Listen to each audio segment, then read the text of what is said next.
चाहे हो आप मेरे जैसे बैचलर या हो किसी के बाबू सोना, चाहे हो किसी के मम्मी पापा या फिर हो डैडी अम्मा, आप सभी लोगों को मेरी तरफ से घनी घनी खम्मा। दोस्तों, मैं हूं आपका होस्ट एंड दोस्त मनीष और आज आपको मैं दिखाने वाला हूं मेरे जीवन से जुड़ी हुई जो एक खास जगह है वह है, जी हाँ, वो जगह है मेरा ननिहाल बिसाऊ। आप देख सकते हैं पीछे की तरफ, वहां भी लिखा हुआ है बिसाऊ। यह है बिसाऊ का रेलवे स्टेशन, जहां पे जयपुर से चुक चुक चुक चुक चुक चुक चलती हुई आती थी रेलगाड़ी, जिसको दौड़ाता था कोयले वाला इंजन। जी हाँ, उस ट्रेन के द्वारा जयपुर से मम्मी हमको लेके आती थी यहाँ बिसाऊ में, और गर्मियों की छुट्टियां हम यहाँ बिताते थे अपने कजन्स के साथ में, और बहुत अच्छा फील होता था। लेकिन अब इस स्टेशन में जो चीज चेंज हो चुकी है वो ये कि पहले यहाँ पे जो ट्रेन आती थी वो मीटर गेज लाइन के ऊपर आया करती थी, और अब आती है ब्रॉड गेज, जो बड़ी वाली चौड़ी वाली लाइन जो होती है उसी के ऊपर। दोस्तों, बिसाऊ की जो झुंझुनू से दूरी है वह है 40 किलोमीटर, और दूसरे बड़े शहर जो पास का बड़ा शहर है चूरू, उससे दूरी है 10 किलोमीटर। तो चलिए अब आपको मिलवाता हूँ इस व्लॉग में अभी फिलहाल इस स्टेशन पे मेरे साथ कौन कौन आया हुआ है मेरे परिवार से। चलिए मिलाता हूँ। दोस्तों, यूं तो ननिहाल का परिवार बहुत बड़ा है, लेकिन फिर भी मेरे साथ आज यहाँ पे आए हैं सतीश, निकी, खुशी, पवन, रमेश। तो ये हैं दोनों मेरे मामा जी, और ये हैं तीनों मेरे कजन्स। सतीश जी को आप जानते ही हैं, रुद्रनाथ यात्रा में मेरे साथ में थे ये। बिल्कुल आनंद लिया था हमने रुद्रनाथ यात्रा का, आज लेते हैं बिसाऊ दर्शन का आनंद। यहाँ से हम बाहर की तरफ निकला करते थे और सामने हुआ करती थी तब बहुत सारे जो घोड़ा गाड़ी होती है ना, तांगा जिसे कहा जाता है। और ये देखिए स्टेशन पे क्या खूबसूरत पेंटिंग बना रखी है। और ये देखिए कोरोना की वजह से फिलहाल जो है टिकट विंडोज बंद हैं, बहुत कम ट्रेन्स चल रही हैं अभी। और ये देखिए खुशी की प्लेटफॉर्म पे मस्ती चालू हो गई है। तो दोस्तों, अब हम लोग आ पहुंचे हैं एक और खास जगह जो है बिसाऊ की, और यहाँ पे रहते हैं मेरे पवन मामा जी के गुरुजी, और ये जो जगह है यह कहलाती है बर्फानी बाबा का धाम। तो चलिए आपको लेके चलते हैं इसके अंदर।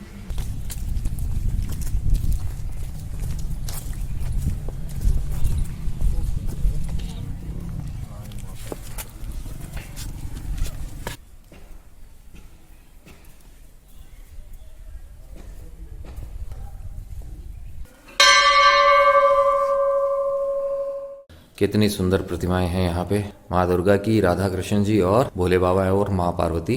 और यहाँ पे शिवलिंग भी बना हुआ है, ये भगवान विष्णु यहाँ पे। ये जो शिखर आप देख रहे हैं यह मंदिर के ही हैं, और ये ऊपर जो है छत बन चुकी है अभी, क्योंकि जो बर्फानी बाबा से भी पहले यहाँ पे जो तपस्या किया करते थे उनका डेरा है इस तरफ। आइए रमेश मामा जी से भी जानते हैं इसके बारे में। पहले तपस्वी का डेरे के नाम से ये स्थान फेमस था।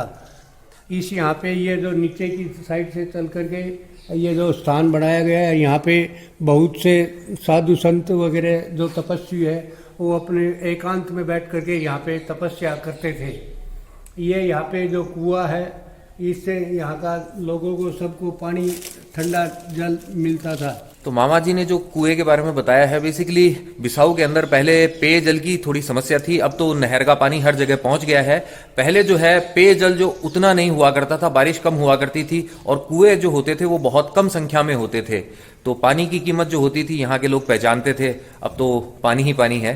राजस्थान में आप जो भी कुएं देखेंगे उनके ऊपर इस तरीके से ये टावर जैसे बने हुआ ही करते थे, और इसको भी ढक के रखा गया है। और ये देखिए आप, काफी गहराई है,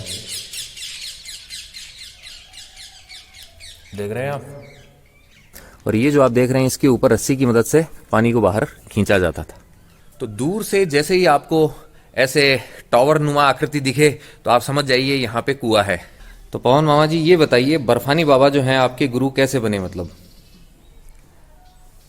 जब हम छोटे थे तभी ये जो है ना यूपी से चल करके यहाँ से संत ये आए थे, तब ये इतना बना हुआ आश्रम नहीं था, केवल एक छोटी सी पेड़ था और पेड़ के नीचे एक छोटी सी झोपड़ी होती थी। उसके बाद हम जब यहाँ आने लगे तो बाबा जी यहाँ पे तप किया करते थे खूब, तो हम यहाँ भजन कीर्तन करने के लिए आया करते थे। फिर हम जो बड़े हुए तब ये संत महात्मा काफ़ी मंदिर बन गए यहाँ पे, फिर गांव वाले आने लगे दर्शनों के लिए, फिर हमने इनको गुरु बना लिया था। मैंने और मेरी पत्नी दोनों ने गुरु बना लिया था। अब गुरु जी के दर्शन करवाते हैं आपसे।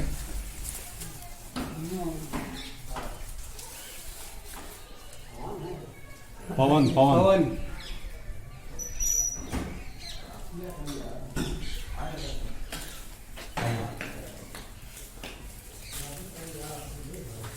बाबा जी ने अभी धुनी रमा रखी थी, तो ये देखिए इसीलिए धुआं है अभी। और ये देखिए हनुमान जी की कितनी खूबसूरत प्रतिमा है। तो यहाँ है बर्फानी बाबा जी, पवन मामा जी के गुरु जी, और हम सबके परम पूज्य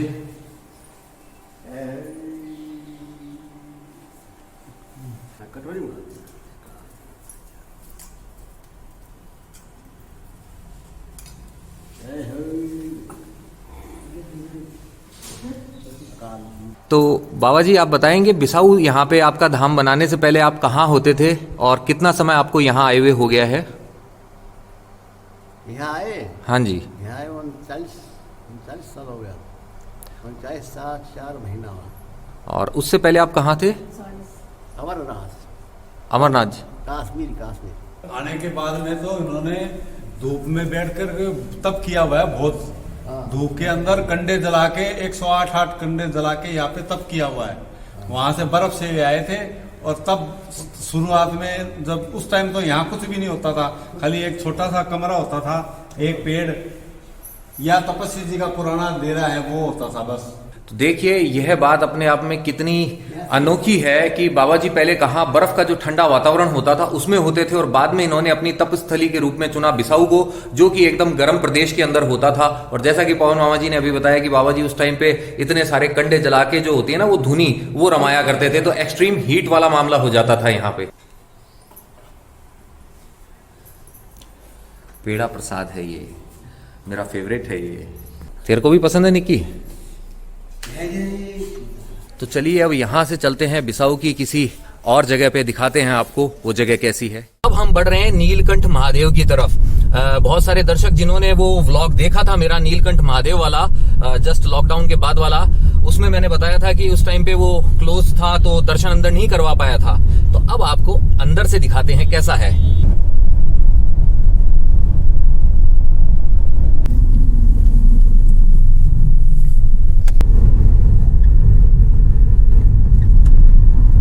देखिए दिखाई दे रही है नीलकंठ महादेव की भव्य प्रतिमा, विशाल प्रतिमा। तो दोस्तों एक बार फिर से मैं आ चुका हूं 132 फीट ऊंचे नीलकंठ महादेव मंदिर के आगे। पिछली बार जब मैं आया था तब ये गेट बंद था, ये मंदिर परिसर बंद था, लेकिन आज हम लोग अंदर जाएंगे और पास से देखेंगे इस खूबसूरत प्रतिमा को। आइए। तो ये देखिए सामने नीलकंठ महादेव की प्रतिमा 132 फीट ऊंची, और अब हम पास से जाके दर्शन करेंगे। बिल्कुल 26 फरवरी 2011 को यह प्रतिमा मुख्यमंत्री अशोक गहलोत के द्वारा जनता को समर्पित की गई थी। ये देखिए आप, प्रतिमा के ठीक आगे यहाँ पे बीच में एक शिवलिंग है, और साथ में मौजूद है यहाँ पे नंदी भगत, पार्वती मैया, ब्रह्मा जी और भगवान गणेश।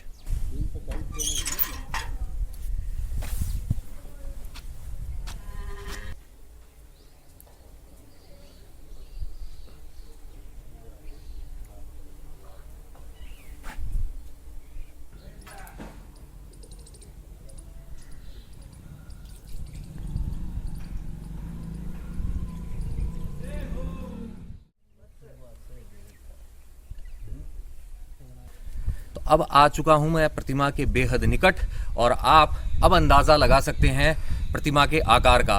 ये देखिए आप,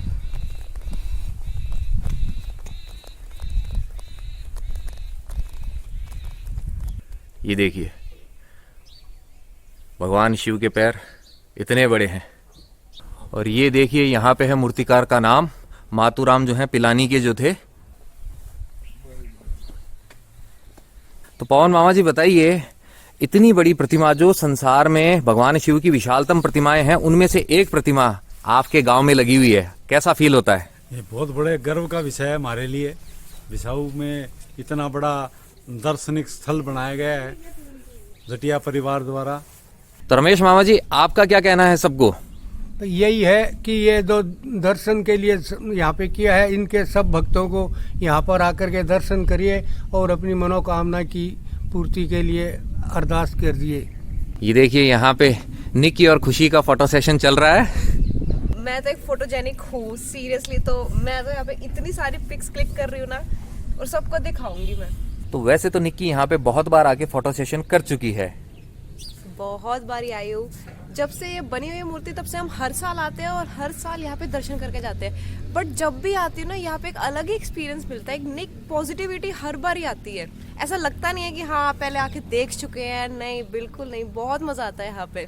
तो अब हम नीलकंठ महादेव मंदिर से जा रहे हैं बिसाऊ के अंदर की तरफ। अभी रास्ते में आएगी हमारे बचपन की स्कूल जहाँ हम पढ़े लिखे हैं, जटिया स्कूल। ये देखिए यहाँ पे कुएं पे जो छतरियां बनी हुई है इनको।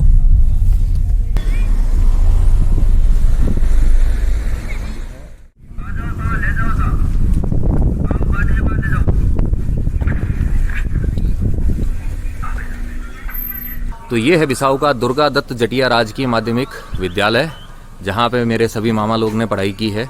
तो मामा जी, कैसा लग रहा है अपनी स्कूल को एक बार फिर से देख के? कुछ डर? पुरानी बचपन की यादें ताजा कर दी है मनीष ने। निक्की, तुमको कैसा लग रहा है पापा की स्कूल देख के?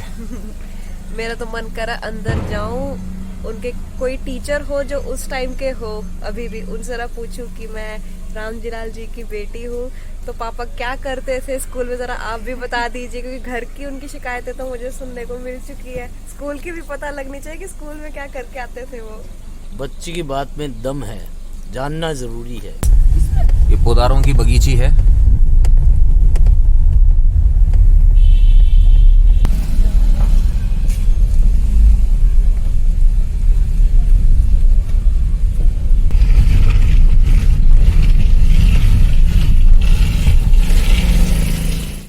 तो दोस्तों, बिसाऊ के अंदर हम दाखिल हो चुके हैं, गाड़ी को पार्क कर दिया है। अब जो बाकी की घुमाई है हम लोग पैदल ही करेंगे, क्योंकि घूमने का मजा जो है पैदल ही है। और अब हमें ज्वाइन कर लिया है सतीश जी से बड़े हमारे सुनील भैया ने, पिंटू भैया ने। तो कराता हूं उनसे भी आपकी मुलाकात। दोस्तों नमस्कार। पुराना गांव है और यहाँ की यादें अभी भी ताज़ा हो रही हैं। यहाँ आने पे सब महापुरुषों का हाँ महापुरुषों का नाम है यहाँ पर।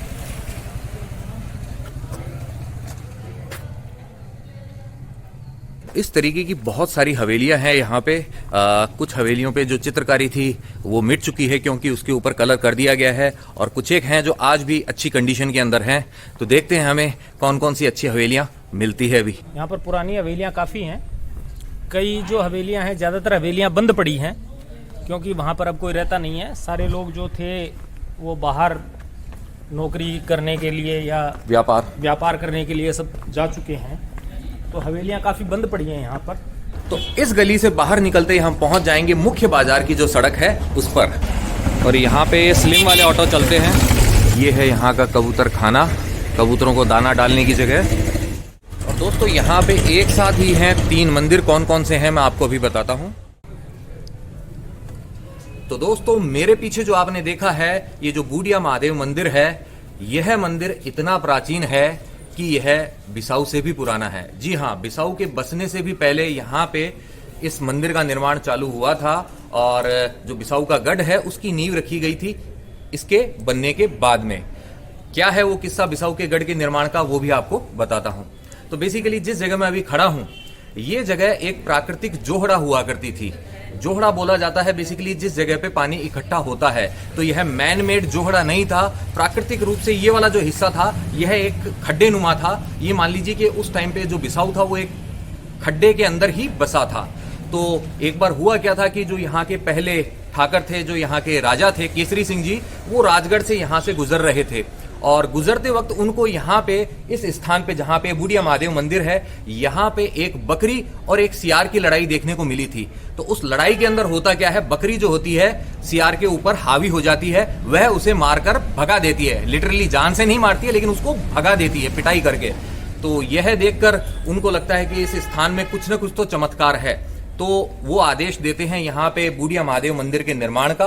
पहले इसकी नींव रखी जाती है और इस स्थान से प्रभावित होकर वो अपना किला जो होता है, गढ़ जो होता है, वो यहीं पे स्थापित करते हैं। तो बिसाऊ का गढ़ भी मैं आपको दिखाऊंगा थोड़ी देर में। उससे पहले मैं दिखाना चाहूंगा आपको ये जो चमत्कारी बूढ़िया महादेव मंदिर है वो अंदर से कैसा है। तो आइए।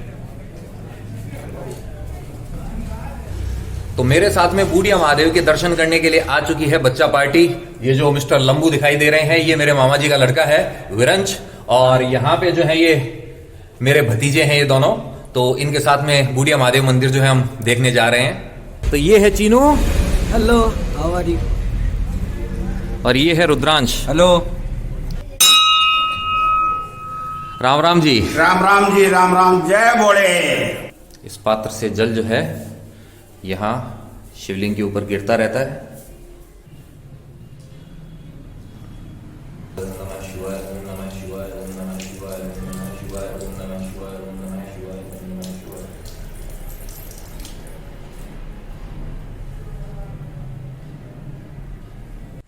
और बूढ़िया महादेव मंदिर के पास में स्थित है यह है गोविंद देव जी का मंदिर, जो कि मार्बल से बना हुआ है।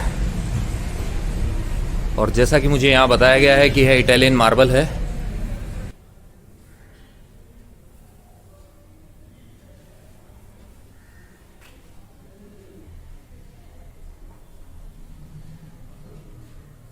तो ये जो गोविंद देव जी का मंदिर है, इसके जस्ट सामने वहां पे आप ये देखिए, वहां पे है काली माता का मंदिर। तो अब यहां से हम सीधे जाएंगे दर्शन करने काली मां के मंदिर। तो लीजिए अब आपको करवाते हैं काली मां के दर्शन। हम मंदिर के द्वार पर पहुंच चुके हैं। गुलाबी रंग के अंदर है ये काली मां का मंदिर।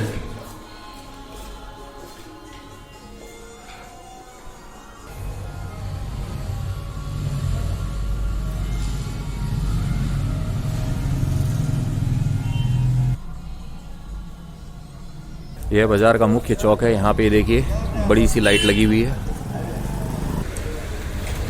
यह धन्वंतरी औषधालय होता था यहाँ।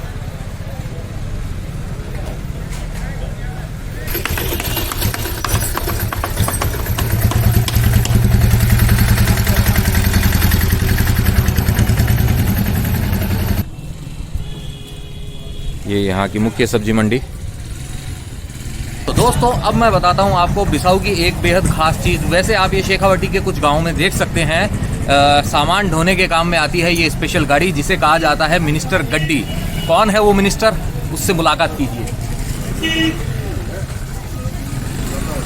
ये गर्दभराज कहलाते हैं मिनिस्टर, और इनकी जो गाड़ी है ये है मिनिस्टर गाड़ी। तो ये देखिए, इसे मैं चला तो नहीं सकता हूँ, लेकिन फील ले रहा हूँ मैं इसके ऊपर बैठ के मिनिस्टर गड्डी की। और आपको भी कभी मौका मिले तो आप चूकना मत, शर्माइएगा मत। मिनिस्टर गड्डी पे बैठने में कोई शर्म वाली बात नहीं है, मुझे तो नहीं लगती है।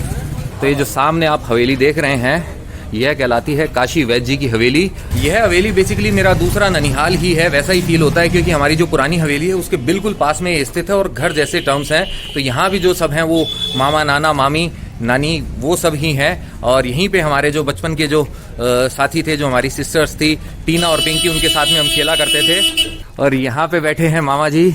अब आपको बताते हैं मामा जी की हवेली कैसी दिखती है। आज भी बहुत ही शानदार है, और जो पेंटिंग्स हैं वो भी अभी तक कायम है। सबसे खास बात ये है, ये देखिए आप हवेली का बाहरी हिस्सा। तो चलिए आपको लेके चलते हैं अंदर।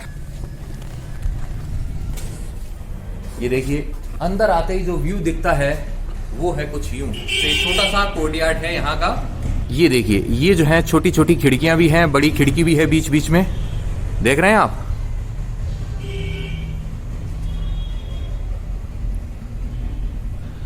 और यहाँ पे है दवाखाना, ये देखिए। और ये छोटे छोटे आले टाइप के हैं, लेकिन ये डिजाइन के लिए ही बनाए गए हैं। मुख्यतः जो रंगों का प्रयोग किया गया है वो नीला रंग है, लाल रंग है, हरा रंग है और साथ में सफेद रंग है। ये देखिए आप, कृष्ण जी का गोपियों के साथ में चित्रण है, राधा जी भी हैं।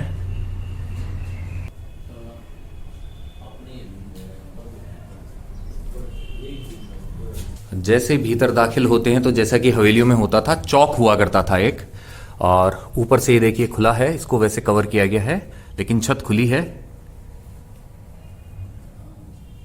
अब इसकी कल्पना करना ही मुश्किल है कि कोई इनको बना भी सकता होगा, इतनी शानदार ये कलाकृतियाँ। अब तो वक्त के साथ साथ थोड़े से चित्र जो है धुंधले होते जा रहे हैं, परंतु फिर भी रंग अभी भी बरकरार हैं। तो यहाँ चौक में जो मुख्य था, जो पेंटिंग्स आप देखेंगे उसके अंदर चिड़िया बनाई गई है, पक्षियों का चित्रण किया गया है। और बाहर की तरफ जो था आपने देखा कृष्ण राधा की जो लीलाएं थी और जो राजा महाराजा होते थे, रानी होते थे, उनका चित्रण था। तो अंदर की तरफ थोड़ा सा डिफरेंट है। ये देखिए आप शानदार मोटिव्स, और ऊपर वही चिड़िया, और यहां भी चिड़िया। तो अब बाकी का काम होगा बाद में, पहले मामी जी के जरा धोख तो दी जाए। राजस्थान की कल्चर के अंदर यही शामिल है, बड़ों को प्रणाम करना यानी कि धोख देना। ऐसे मिलता है आशीर्वाद, और उससे मतलब कहते हैं ना कि लाइफ में बड़ा फायदा मिलता है। क्यों मामी जी? सही बात। बचपन से आते रहे हैं हम यहाँ पे, और टीना और पिंकी के साथ में हम इतना खेला करते थे यहाँ पे छत के ऊपर, छुपन छुपाई, ताश का गेम बहुत चला करता था दोस्तों गर्मियों की छुट्टियों में। तो अब आपको लेके चलते हैं पहली मंजिल के ऊपर। वहां पे कैसी है पेंटिंग्स वो तो वहां जाने पे ही पता चलेगा। तो आइए मेरे साथ। ये जो सीढ़ियां आप देख रहे हैं, बड़ी सावधानी से इसमें जाना होगा। कहते हैं ना, विनम्र व्यक्ति ही इसके अंदर जा सकता है, जो अकड़ में रहेगा ना वो इसमें नहीं जा सकता है। हाँ, पहले टाट में खानी पड़ेगी।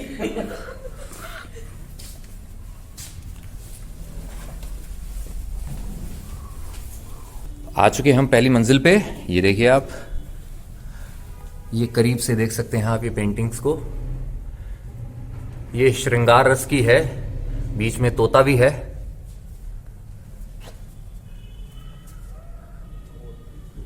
राजा जी रानी साहब बैठे हैं, यहां रानी साहब अपनी दासी के साथ में।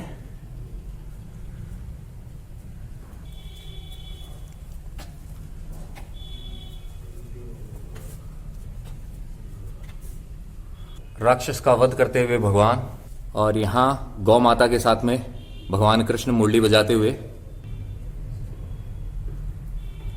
पेंटिंग के ऊपर पहला इफेक्ट पड़ता है धूल, मिट्टी, पानी और धूप। इन तीनों का जो मिश्रण होता है उससे पेंटिंग को सबसे ज़्यादा नुकसान होता है। और दूसरा सबसे बड़ा इन हवेलियों को नुकसान है वो है भूकंप से। बिल्कुल सही बात है। ये जो हवेलियां जो बनाई गई थी, यह निर्माण की पुरानी शैली से बनाई गई थी, और आज की जो टेक्निक है, जो हमारी कहते हैं ना भूकंप रोधी टेक्निक जो है, वो थोड़ी सी डिफरेंट है। जो शॉक एब्जॉर्बिंग टेक्नोलॉजी है उससे डिफरेंट मतलब इनका निर्माण हुआ था। अगर वैसा होता तो यह और आगे कितने सालों तक रहती पता नहीं।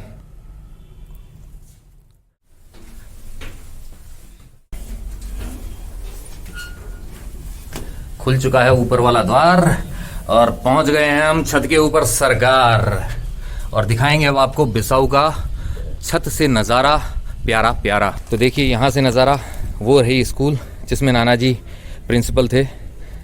ये आ गई पुरानी हवेली, दिख रही है आपको। यहाँ पे आगे दिख रही है गढ़ की दीवार, बिसाऊ का ये जो गढ़ है ये भी आपको दिखाएंगे। और ये एक बहुत प्राचीन मंदिर है, इसके बारे में मैं आपको थोड़ी देर में बताऊंगा। तो दोस्तों ये जो छत है, इस छत के ऊपर हम बहुत सारे खेल खेला करते थे। हमारे सारे जो भाई बहन हैं हम सब यहाँ इकट्ठे होते थे, और ख़ास तौर पे आज अभी मिस कर रहा हूँ मैं यहाँ पे जिनकी हवेली है, मेरी जो दो बहनें हैं पिंकी और टीना को। मैं तो यहाँ पहुँच चुका हूँ, लेकिन तुम दोनों अभी गायब हो, अपने अपने ससुराल में हो। पतंगों के मौसम में पतंग खूब उड़ाया करते थे, और जो मकर संक्रांति पर जो गुलगुले बनते थे वो चीलों को भी खिलाया करते थे। तो जैसा कि अभी सतीश जी ने बताया कि मकर संक्रांति जब होती थी तो यहाँ पतंगबाजी तो होती थी, साथ में यहाँ पे बड़े गुलगुले जो होते हैं वो चील बड़े उन्हें कहा जाता था, क्योंकि उसे हम नहीं खाते थे, वो खिलाए जाते थे चील को। और कैसे बड़े ऐसे यूं उछाले जाते थे, चील चील चिलोले, चील चील बड़ोले, ऐसे बोला जाता था। और आप बिलीव नहीं करेंगे, उस टाइम पे जो चीलें होती थी वो यहाँ पे आती थी, और जो हवा में उछाला जाता था, जो बड़ा या चीला, उसको वो हवा में ही लपक के चली जाती थी। तो बच्चों के लिए वो एक अलग एक्साइटमेंट हुआ करता था। आज भी वो याद जो है हमारे जहन में ताज़ा हो गई है। हवेली आप देख चुके हैं, है ना, बहुत ही प्यारी हवेली।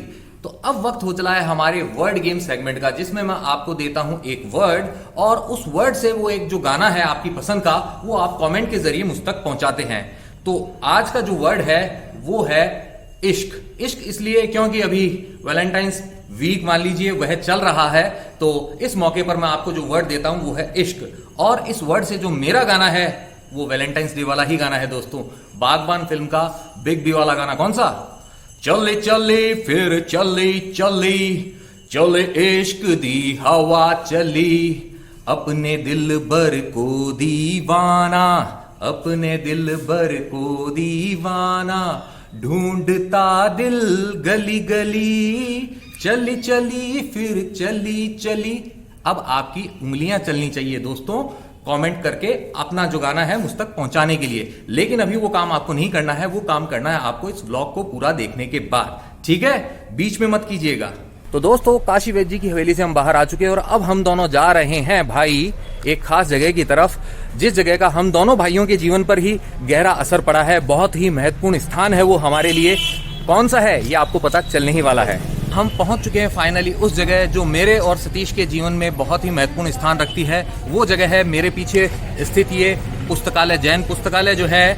हम दोनों जब बच्चे थे यहाँ पर आते थे और बहुत सारी किताबें पढ़ा करते थे। शुरुआत होती थी कॉमिक्स से, कहानियों की किताबों से, और वो पहुंच जाती थी प्रतियोगिता, दर्पण और जो अखबार होते हैं उन तक। जी हाँ, हम बच्चे के रूप में कोई भी बुक है उसको नहीं छोड़ते थे, चाहे वो स्टोरी बुक हो, चाहे वो न्यूज़पेपर हो। हम दोनों को बस पढ़ने का शौक था। तो आप में से जो कुछ लोग जो तारीफ करते हैं कि मेरी हिंदी काफ़ी अच्छी है या थोड़ी नॉलेज है मुझे, उस सब के पीछे इस पुस्तकालय का बहुत बड़ा योगदान है। और मैं सभी पेरेंट्स से कहना चाहूँगा कि आजकल के इस डिजिटल एज के अंदर हो रहा क्या है कि जो बच्चे होते हैं वो सिर्फ फ़ोन के अंदर लगे रहते हैं, या फिर हम उनको पढ़ने के लिए किंडल दे देते हैं। तो आपसे बस इतना ही कहना है कि आधुनिकता के साथ में हमें तालमेल रखना चाहिए। लेकिन जो कहते हैं ना कि मेरी नज़र के अंदर बुक जो होती थी, जो एक हार्ड कॉपी जो होती थी, उसका जो टच होता था वो बहुत ही इंपॉर्टेंट होता था। तो आजकल के बच्चों की लाइफ में वो मिसिंग होता जा रहा है। तो आपको यही करना चाहिए कि बीच बीच में अपने बच्चों को आप कोई स्टोरी बुक ला के दीजिए, ताकि उसकी पढ़ने की हैबिट बनी रहे, रीडिंग की हैबिट रहे, बहुत अच्छा रहेगा।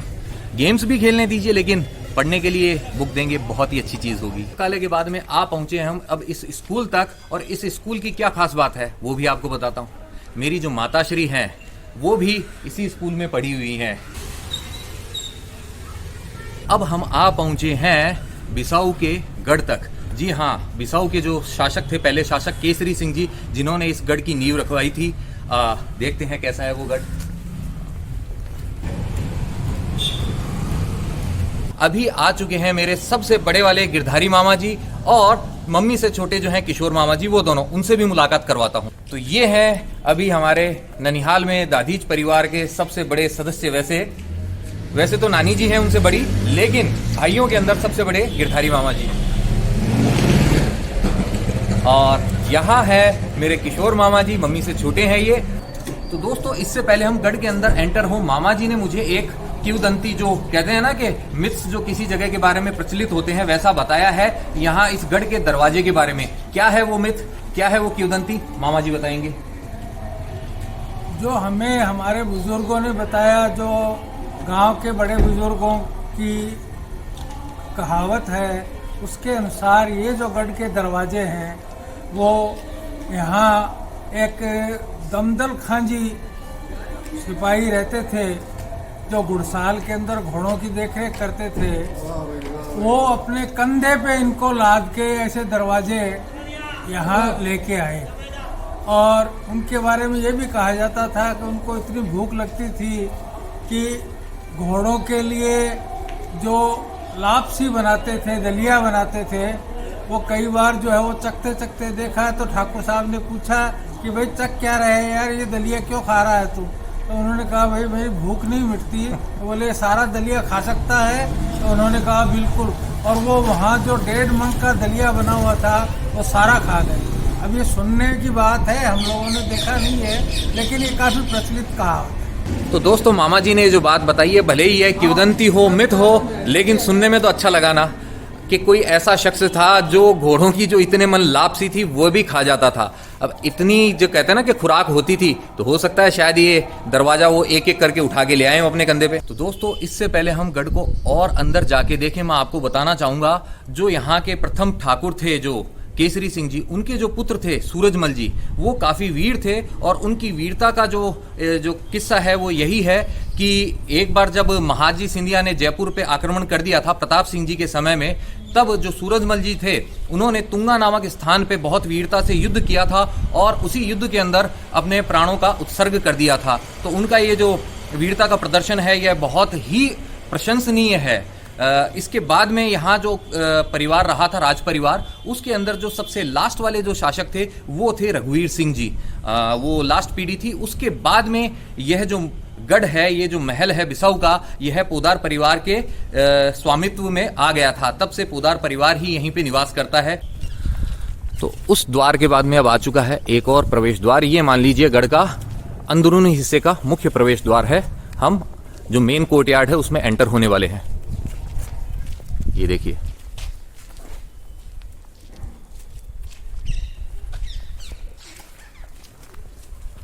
और देख रहे हैं आप इस दरवाजे के ऊपर भी इस जगह पे ये नुकीले कीले लगाए गए हैं।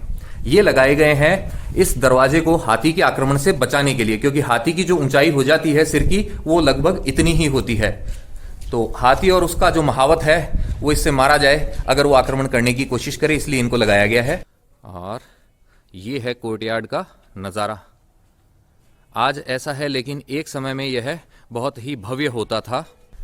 और इस दरवाजे से हम अंदर दाखिल हुए हैं।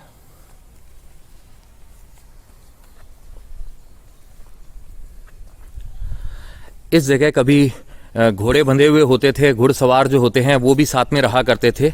अच्छा खासा ये जो स्थान है पूरा सैनिकों से भरा हुआ होता था। ये देखिए, इस गढ़ का जो सबसे खास स्थान जो कहलाता है वो कहलाता है चंद्र महल। और उस चंद्र महल का निर्माण जो करवाया था वो चंद्र सिंह जी ने करवाया था, इसलिए उनके नाम पर वह कहलाया चंद्र महल। और ये जो आप मेरे पीछे जगह देख रहे हैं यह कहलाता था इस गढ़ का दीवान खाना। अब इस दीवान खाने में क्या होता था यह बताएंगे बड़े मामा जी, गिरधारी मामा जी। दीवान खाने में जो भी शासक होते थे वो अपने मंत्रिमंडल की बैठक लेते थे, सलाह मशवरा करते थे, राज्य संबंधी शासन संबंधी बातचीत हुआ करती थी। ये देखिए, आज की डेट में इसकी ये हालत है। ये रंग बिरंगे कांच जो इसकी शोभा को बढ़ा रहे हैं।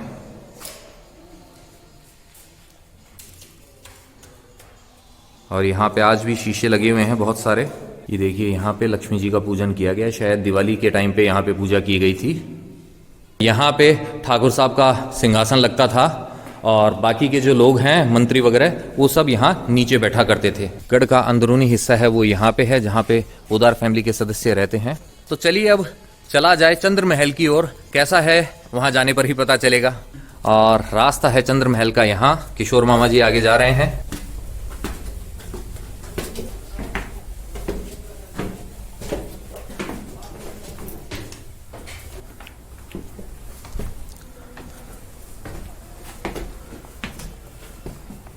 ये देखिए, दूर दूर तक फैला हुआ बिसाऊ नगर, जो कभी एक गांव होता था आज एक शहर बन चुका है।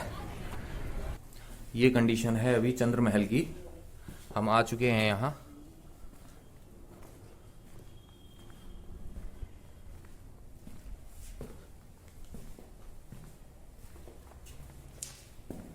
लाइट की व्यवस्था नहीं है इस हिस्से में, तो फिलहाल जितनी रोशनी है नेचुरली उसी से काम चलाना पड़ेगा। लेकिन हमें दिखाई दे रहा है कि यहाँ पीले रंग की जो दीवार है इसके ऊपर सफ़ेद रंग से कारीगरी की गई है। यहाँ भी है सीढ़ियाँ जो ऊपर जाने के लिए है, लेकिन लाइट की व्यवस्था नहीं है इसलिए हम लोग वहाँ नहीं जाएंगे।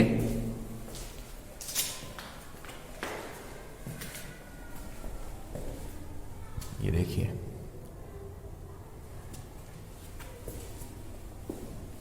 कारीगरी तो बहुत ही बेहतरीन है, लेकिन बिना रखरखाव के ये जगह कैसी हो गई आप देखिए।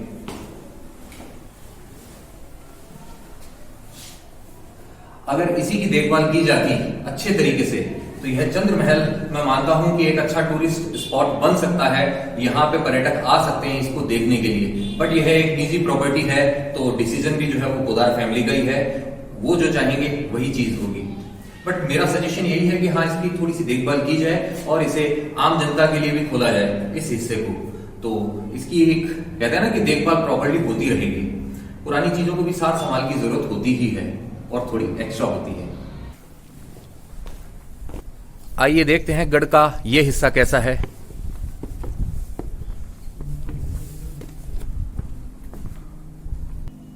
ये देखिए यहाँ चौक है,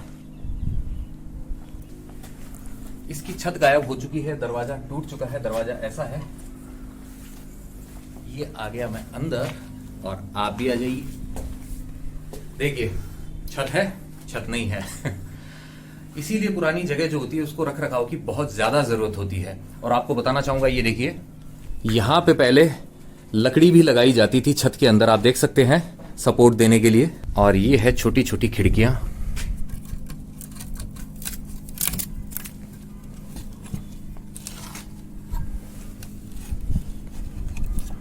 और ये देखिए आप इस खिड़की से गढ़ का ये नज़ारा और पीछे बिसाऊ।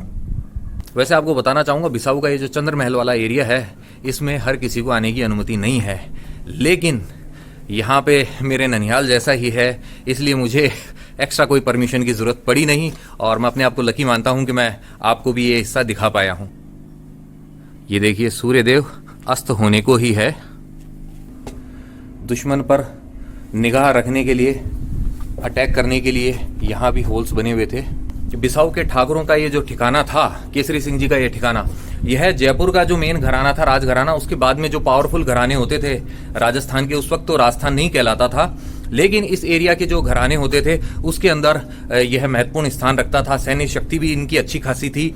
और जहाँ तक मुझे ध्यान है कि इन्हीं के जो एक वंशज थे, उन्होंने जो पंजाब के महाराणा रंजीत सिंह जी है, उनकी मदद के लिए भी अपनी सेना भेजी थी। जबकि राजस्थान के जो राजा थे, उनकी अंग्रेजों के साथ में संधि थी, फिर भी उन्होंने उस संधि के अगेंस्ट अपने मित्र महाराजा रणजीत सिंह की सहायता के लिए सेना भेजी थी। तो बहुत ही खास बात है यह। दूसरी खास बात यह है कि यहाँ के ठिकाने के जो राजा थे, जो ठाकुर थे, उन्होंने अंग्रेजों के बहुत सारे जो गांव थे उनको लूटा था। तो दोस्तों आ चुके हैं हम इस गढ़ की ऊंचाई पर, छत के ऊपर, और आप वहां जो देख रहे हैं वो दरवाजा, वो गढ़ का मुख्य प्रवेश द्वार है जिससे हम एंटर हुए थे इस कोर्टयार्ड के अंदर। और फिलहाल जिस छत के ऊपर यहाँ मौजूद है, इसी के नीचे है दूसरा वाला दरवाजा जो आपको थोड़ी देर पहले दिखाया था। आइए अब आपको बिसाऊ का और नजारा दिखाते हैं। इस गढ़ की जो दीवार है, ऊंची जो बुर्ज है, उसके अंदर भी आपको बने हुए वो छोटे छोटे होल्स दिख रहे होंगे। उन होल्स का यूज क्या होता था, जब भी शत्रु सेना आती थी तो उन्हीं छेदों के माध्यम से तीर जो होते थे, तीर चलाए जाते थे। और उसके बाद में जब बंदूकें आई तो बंदूकों का उपयोग किया जाता था। तो इसके ऊपर वो रखवाली करती थी पूरी की पूरी जो एक टुकड़ी होती थी। तो मामा जी, यहाँ गढ़ के ऊपर आप कुछ दिल में जो बात आ रही है वो कहना चाहेंगे? मैं बस इतना ही कहना चाहूँगा कि बिसाऊ मेरी जन्मभूमि है, और जैसा शास्त्रों में कहा गया है, जननी जन्म भूमिश्च स्वर्गादपि गरेसी, तो ये बिसाऊ नगर, ये बिसाऊ ग्राम मेरे को प्राणों से प्यारा है, अति प्रिय है, और मैं इसको हमेशा अपनी ज़िंदगी में अपने दिल में बसाए रखूँ। I love my Bisau. यह जो चौक है, यह कहलाता है बिसाऊ का रामलीला चौक, क्योंकि यहाँ पे होता है रामलीला का मंचन। लेकिन बिसाऊ की जो रामलीला है, पूरे विश्व में अपने आप में एक अनोखी रामलीला है। ऐसी रामलीला विश्व में और कहीं नहीं होती है। कैसे है ये खास, ये भी आपको बताता हूँ। तो बिसाऊ की जो रामलीला है, बेसिकली यह एक मूक रामलीला है, विदाउट एनी डायलॉग्स। यह रामलीला यहाँ पे मंचित की जाती है। और इस रामलीला का अगर इतिहास मैं आपको बताऊं तो यह 200 साल से भी ज्यादा समय से यहाँ पे होती आई है।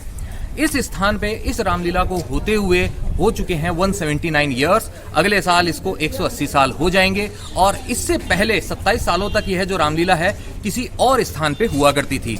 अब इस रामलीला की शुरुआत कैसे हुई थी ये भी आपको बताता हूँ। तो यहाँ पे बिसाऊ के अंदर एक बूढ़ी दादी हुआ करती थी। एज उनकी है इसलिए मैं उनको दादी बोल रहा हूँ। तो जो एक बूढ़ी माँ होती थी, उनको रामायण पढ़ना बहुत अच्छा लगता था। उनकी भगवान राम के अंदर बहुत ज़्यादा श्रद्धा थी। तो उन्होंने क्या किया, उन्होंने अपनी तरफ से पैसे दिए और यहाँ के जो लोग हैं उनको कहा कि भाई आप रामलीला का मंचन करो, मैं रामलीला जो है रामायण के हिसाब से मैं बोलती जाऊंगी और उसके अकॉर्डिंग आपको एक्ट करना है।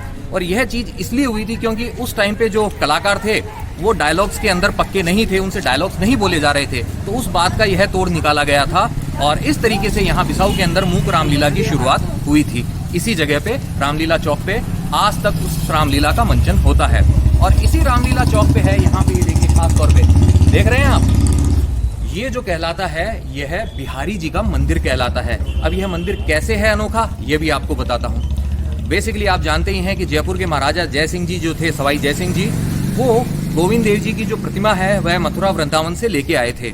और यहाँ के जो बिसाऊ के जो शासक थे केसरी सिंह जी, उनकी भी जयपुर के राजघराने से दोस्ती थी। तो जिस टाइम पे जय सिंह जी ने वहाँ पे प्रतिमा बनाने का ऑर्डर दिया था, उसी टाइम पे यहाँ के जो शासक थे केसरी सिंह जी, उन्होंने भी उसी पत्थर से, जिस पत्थर से गोविंद देव जी की प्रतिमा बनी थी, उसी पत्थर से ही एक और प्रतिमा बनाने का ऑर्डर दिया था। और दोनों प्रतिमाओं को बनाने वाले जो कलाकार थे वो एक ही थे। तो इस तरीके से लगभग एकदम सेम तो नहीं है, लेकिन कुछ सिमिलैरिटीज इन दोनों प्रतिमाओं के अंदर है। ये देखिए बांके बिहारी जी का प्राचीन मंदिर सामने से ऐसा है।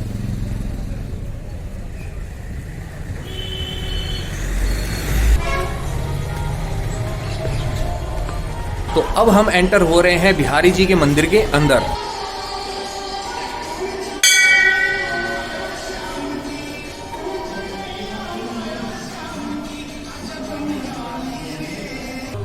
ये है भव्य प्रतिमा बिहारी जी की।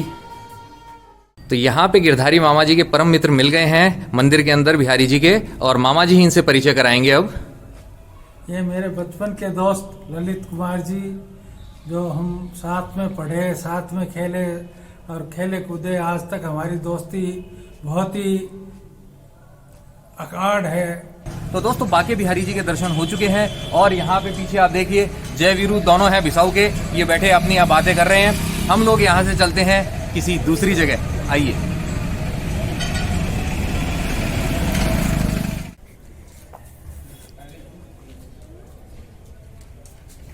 दोस्तों पीछे जो आप दरवाजा देख रहे हैं, यह बिसाऊ का वर्तमान में एकमात्र दरवाजा है, और इसे कहा जाता है आथुना गेट। बाकी के जो और आगुना गेट होता था और एक छोटी सी मोरी हुआ करती थी, जो इस पूरे बिसाऊ गांव जो होता था उसके चारों ओर जो दीवार होती थी उसके अंदर जो हुआ करती थी, वो सब नष्ट हो चुकी है। मात्र एक गेट जो ये आप देख रहे हैं, ये पुराना आथुना दरवाजा आज यही अपना अस्तित्व कायम रख पाया है। तो दोस्तों इसी के साथ में समाप्त होता है बिसाऊ का ये व्लॉग। उम्मीद करता हूँ आपको यह और व्लॉग्स की तरह पसंद आया होगा। मेरा ननिहाल मैं आपको बहुत टाइम से दिखाना चाहता था, और यह ख्वाहिश जो मेरी थी आज पूरी हुई है। तो अगर आपको ये व्लॉग पसंद आया है तो आपको करना क्या है, आप जानते हैं। आपको इसे लाइक करना है, कमेंट करके बताने हैं आपके अपने विचार, और शेयर करना है अपने नियर एंड डियर वंस के साथ में। पहली बार जो इस चैनल पे आए हैं इस व्लॉग के माध्यम से, उनको यही है कहना कि भैया ये जो सब्सक्राइब वाला बटन है इसे आप दबा दें, और साथ ही प्रेस कर दें बेल आइकन, और सेलेक्ट कर ले ऑल वाला ऑप्शंस। उससे क्या होगा, आपके जो भी नए नोटिफिकेशंस होंगे मेरे व्लॉग्स के, वो आप तक सबसे पहले पहुंच जाएंगे। आपको ढूंढना नहीं पड़ेगा, सहूलियत होगी। तो यह करना बिल्कुल मत भूलिए। और इसी के साथ मैं आपको बताना चाहूंगा, अगर आप जुड़ना चाहते हैं इंस्टाग्राम पे मेरे साथ में, तो ये जो आईडी डिस्प्ले हो रही है इसके ऊपर आप मुझसे संपर्क कर सकते हैं, कनेक्ट कर सकते हैं। तो जाते जाते आपसे है बस इतना ही कहना कि घूमते रहिए, घुमाते रहिए, लाइफ में हमेशा मुस्कुराते रहिए।